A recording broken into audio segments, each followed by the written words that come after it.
बात आज भी मेरे लिए एक लेसन की तरह है। मैं सीएम बना, पीएम बना, लेकिन उस पंचायत की महिलाओं की वो बात मेरे लिए आज भी मार्गदर्शक है। आपको आश्चर्य होगा, ऐसा क्या जवाब दिया होगा जब मैंने उनको पूछा क्या करेंगे आप, 5 साल आपको मिले हैं, गांव ने आपने बढ़ाई था।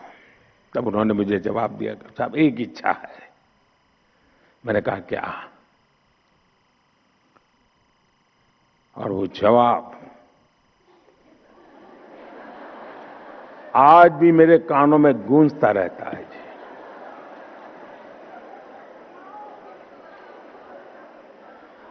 उन्होंने कहा, हमारी इच्छा है कि हमारे गांव में कोई गरीब न रहे।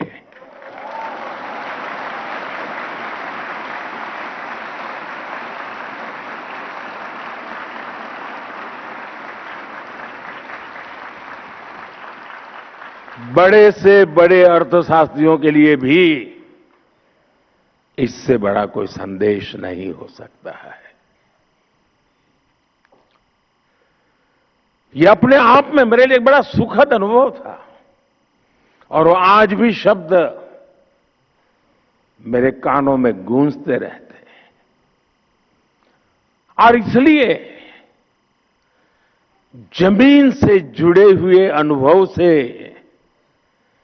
जो वाणी निकलती है ना, वो वेद वाक्य बन जाता है।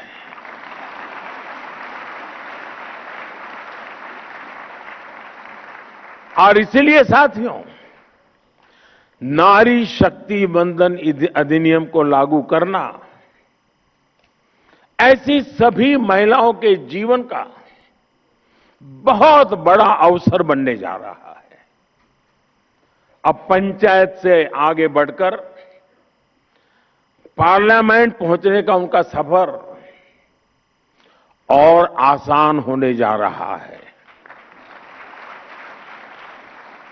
साथियों, आज विकसित भारत की हमारी यात्रा में महिलाओं की भूमिका और भी अहम हो गई है। मुझे संतोष है कि 2014 में आप सबने, देशवासियों ने हमें यहां सेवा करने का अवसर दिया है और तब से लेकर अब तक हमारी सरकार ने महिलाओं के जीवन चक्र के हर पड़ाव के लिए योजनाएं बनाई, उन्हें सफलतापूर्वक लागू किया। आज पहली सांस से लेकर आखिरी सांस तक हमारी सरकार कोई न कोई योजना लेकर के भारत की बहन बेटियों की सेवा में हाजिर है।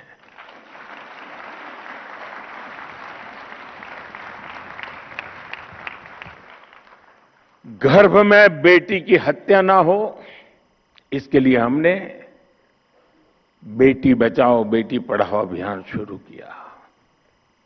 गर्भ की अवस्था में मां को सही पोषण मिले, इसके लिए हर गर्भवती मां को मातृ वंदना योजना के तहत 5,000 रुपए की आर्थिक मदद दी।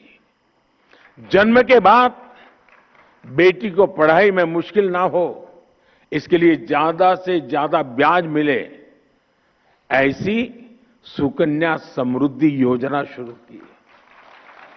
बेटी को गंभीर बीमारी से बचाने के लिए बचपन में उसे सही समय पर टीके लगते रहे हैं, इसके लिए मिशन इंद्रधनुष शुरू किया। बेटी को स्कूल में शौचालय की परेशानी न हो, इसके लिए स्वच्छ भारत अभियान के तहत देश में करोड़ों शौचालय बनाए गए। बेटी को पीरियड्स के दौरान परेशानी ना हो, इसके लिए लगभग मुफ्त में सैनिटरी नैपकिन देने का अभियान शुरू किया गया। बेटी अगर स्पोर्ट्स में आगे जाना चाहती हैं तो उसे खेलो इंडिया अभियान के तहत सालाना 1 लाख रुपए तक की मदद मिल रही है। बेटी अगर बड़ी होकर भविष्य में सेना में जाना चाहे तो उसके लिए सरकार ने सैनिक स्कूल में एडमिशन के लिए दरवाजे खोल दिए। नेशनल डिफेंस एकेडमी में जाने के रास्ते खोल दिए। जीवन के आगे के पड़ाव में बेटी को रसोई में धुएं की परेशानी ना उठानी पड़े, इसके लिए हमने उज्ज्वला योजना शुरू की, करोड़ों गैस कनेक्शन मुफ्त दिए। बेटी को मीलों तक सिर पर पानी ना ढोना पड़े, इसके लिए हमने हर घर नल से जल अभियान शुरू किया।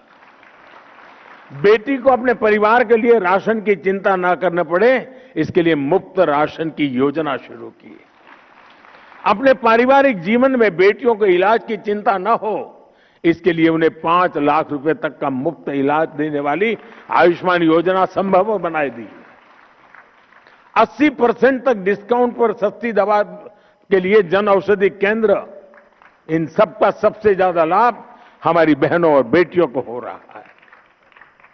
साथियों, आप सभी इस बात को भली भांति जानते हैं कि भारत में महिलाओं को सशक्त करने के लिए उनकी आर्थिक भागीदारी को बढ़ाना आवश्यक है। इसलिए हमने अपनी सरकार के हर निर्णय में, हर योजना में इस पहलू का ध्यान रखा।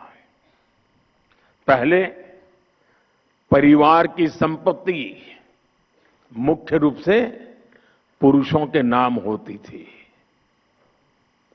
घर है तो पुरुष के नाम पर, खेत है तो पुरुष के नाम पर, दुकान है तो पुरुष के नाम पर, गाड़ी है तो पुरुष के नाम पर, स्कूटर है तो भी पुरुष के नाम पर,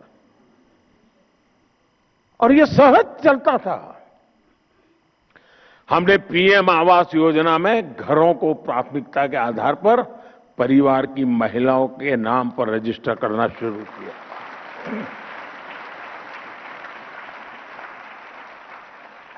बच्चे स्कूल जाते हैं तो स्वाभाविक रूप से पिता का नाम लिखा जाता है। हमने आकर के शुरू किया, मां का नाम भी लिखा जाएगा।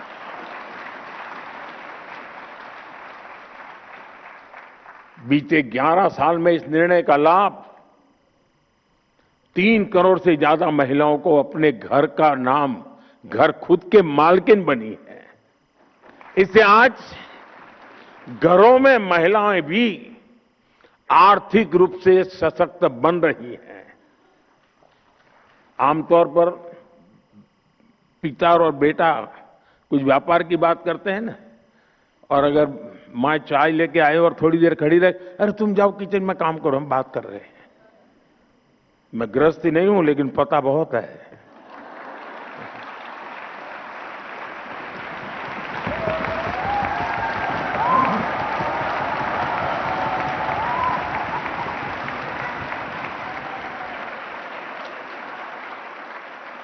लेकिन अब जब वो आर्थिक ताकत बनी है ना, तो बेटा भी कहता है, अरे जरा मम्मी को बुलाइए ना बातचीत में, उनको बुलाइए ना।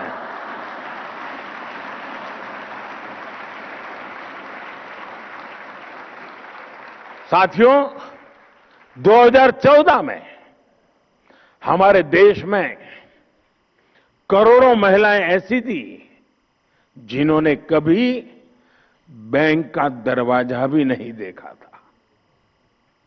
महिलाएं बैंकिंग सेक्टर से जुड़ी ही नहीं थी, तो उन्हें बैंकिंग का लाभ कैसे मिला? हमने जन धन योजना शुरू की तो देश की 32 करोड़ से ज्यादा महिलाओं के बैंक खाते खुले।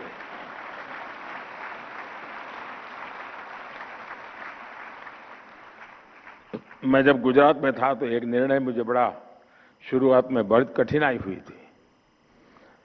गुजरात में कोऑपरेटिव डेयरी का बड़ा साम्राज्य है, बहुत बड़ा काम हो रहा है, और पशुपालन का ज्यादातर काम हमारी माताएं बहनें करती हैं। वो दूध भरने के लिए जाती हैं और फिर वो पैसे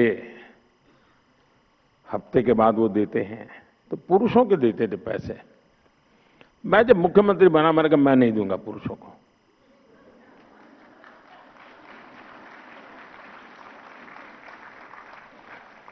उस समय मैंने बैंकों में जो दूध भरने आने वाली बहनें थी, उनके बैंक खाते खुलवाए और उस समय डेयरी में दूध का पैसा सीधा महिलाओं के बैंक खाते में जाने लगा।